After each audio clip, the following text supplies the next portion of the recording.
Hello everyone! In today's video, I'm going to show you how to fix Epic Games Launcher setup wizard prematurely ending.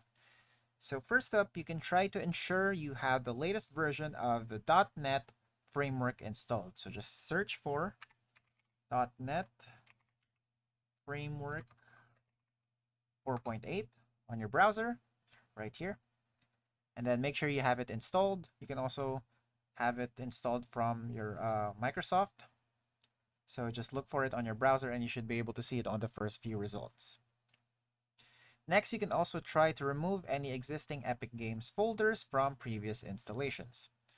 Another method you can try is to use MSI exec. So just open Task Manager. So right here. And then click on File. And then click on Run New Task. So here we're just going to type in this code. Feel free to pause the video so you can use it as a reference. So just type in MSI exec,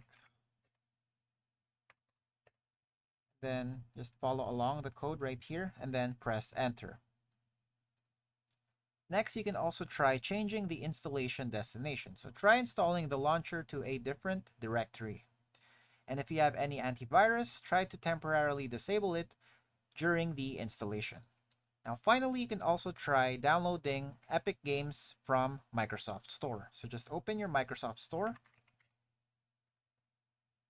and then look for Epic Games right over here, and then have it installed directly from Microsoft Store.